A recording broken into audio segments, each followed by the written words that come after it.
where do you stand with all of this, like nationalism?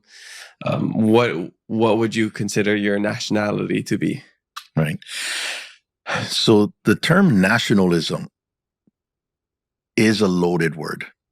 So nationalism is tied to a particular ethnic group or culture that pushes superiority, right? So that's why it's called white nationalism. Mm-hmm. Okay. In Germany, Nazis, the Aryan race, Aryanism, right? So it's always excluding. Mm-hmm. Okay. Patriotism is love of country, not love of a culture, not love of an identity within the country. But patriotism speaks to the love of the country and what you would do for that country to protect it, right? So the term patriotism began to be incorporated into the Hawaiian newspapers. And my cousin Kaui found this out, and her son, Hilinai, my nephew.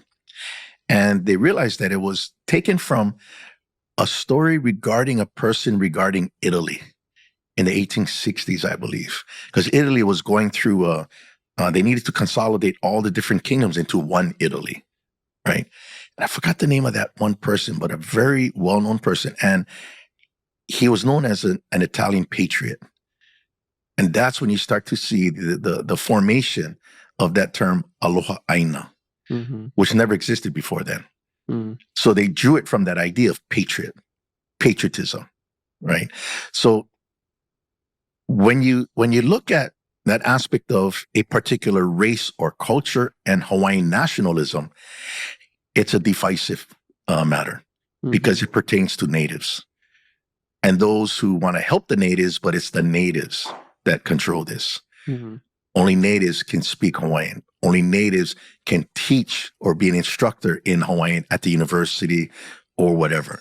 That is an extension of what would be called Hawaiian nationalism, right? So let me kind of put that in context, though, because I don't want to make it sound as if this was a deliberate move to be separate and against, right? So let's take a look at what happened since the denationalization policy was implemented in 1906 as a formal policy throughout all the schools, public and private. So within 3 generations, from my tutu to my parents to me, white clean. We didn't know anything. I was at Kamehameha schools. I had no idea anything about the Hawaiian Kingdom. Was that intentional on their part? Yeah, it was. Because the purpose of denationalization is to obliterate the national consciousness in the minds of school children. Because if you can remove that national consciousness, then you can control them. See, they don't think patriotism. They don't think Aloha Aina because they don't know it. But their parents do. So now as these children, like my tutu, is coming home, the parents are watching what's happening and they have to make decisions. They can't speak. We're not going to speak to them. You be a good American.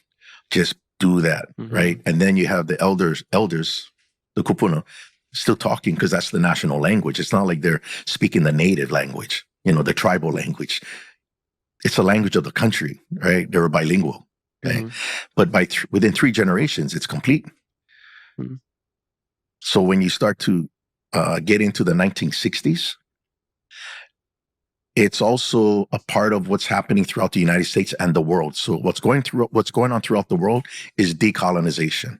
So former empires, the French, the British, the Dutch, their former colonies are becoming independent states. Indonesia, Malaysia, Algeria, right? Rwanda, Belgian colony. So you have fighting, right? And that move of decolonization is fighting for rights against an oppressor, a colonizer.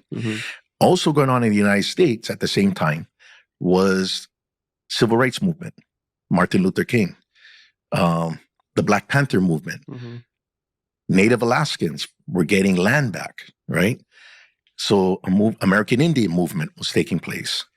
So for Hawaiians who have already been indoctrinated into believing something that's not true, are trying to find something. So I would like to say that the one to be credited for the Hawaiian Renaissance, meaning the awakening from the 1960s, was John Dominus Holt. And John Dominus Holt wrote a response to be published in a newspaper that said Native Hawaiians are not lazy. We're not dumb, right? And the newspaper refused to print it. So he ended up printing a book called On Being Hawaiian. And then he was saying how we are yearning for our culture. And it was like expressing our thirst. But we're not bad. We're not lazy. But see, that was part of that denationalization, because that's how you control everybody. And most Native Hawaiians never went past the 8th grade. So my grandpa on my dad's side, he ended up working when he finished 8th grade. He couldn't go to high school. So by the time it gets to the 1960s, a lot of these things are being entrenched already. And all they're looking around is American Indian movement, the Maoris in New Zealand, Kohangareo, right? Frantz Fanon, Algeria, Revolution, French. It was feeding these ideas of wanting more. And that eventually started more of the cultural movement on being Hawaiian. So Eddie Kamai and the Sons of Hawaii playing music that was never played before that way, right? You have Sunday Manoa, right? And then that idea of culture is coming back, just trying to hold on to it. But we're still grabbing onto things we don't yet fully understand. So I'll give you an example.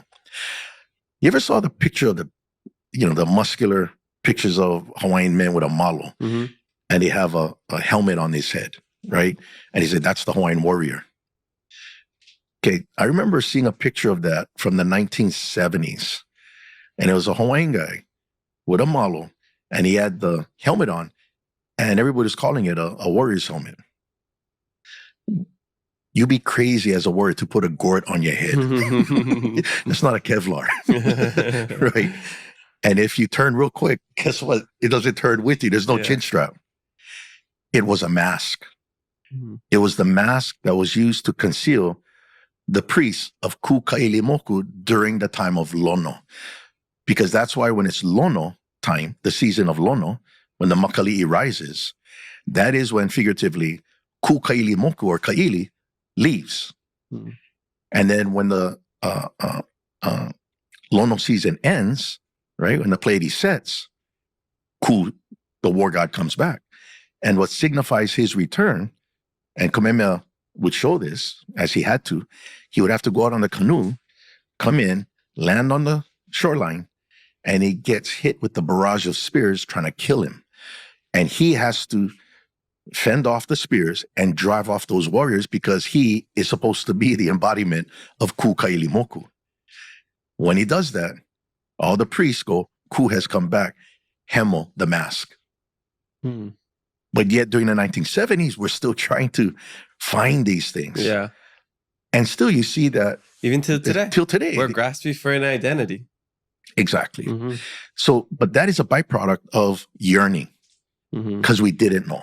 So it's not an excuse, but it's an explanation. Totally. And it makes so much sense because we see that even through social media and these little movements going on with the sovereignty movement and, Hawaiian language movement and people moving here, trying to get into Hawaiian culture, reclaim their identity. We talk about it all the time, and it seems like we are just scratching and grasping for whatever we can. You see people who are just like, they would just start to cling to any ideology that they see, especially if they're like not from here. They see somebody like getting super radical, like we are Hawaiian, we're not American. Okay, I'm gonna go with these people because that's like the most Hawaiian stuff, and not even really knowing the full extent of it. Right. I see that all the time. Right. In poli-sci, we call that rhetoric. So it's the art of convincing. Okay, what is it like? Also like cognitive dissonance? No, it's called confirmation bias. Confirmation bias. Yeah. So you already have a bias. And your algorithm on your social media is only going to feed you information that confirms that bias that you already have. Yeah. So all it does is reinforce the bias. And that bias, that reinforcement of the bias tends to create tribes. Yeah. And then you have tribalism. Yeah. Now tribes are going against each other, but it's all ideology. And it's like nobody's talking to each other. Yeah. And that's what creates the echo chambers on social media. Yeah. Trust me, I see it. And I'm sure you you probably get some pushback on your ideologies too, because not everybody likes to listen. They listen to respond. They don't listen to understand. Right. And you're coming with facts. You're coming with a doctorate, with information, with intel that you've gathered over all these years. And a lot of people are coming with emotion and, oh, I heard this. Oh, I heard that. I feel like that's what goes on with a lot of these movements. And I've met people through that are part of this sovereign movement. And there's like 4 different sovereign groups. They're all trying to fight for the same thing, but they want the power. You're not part of any of those movements, right? No.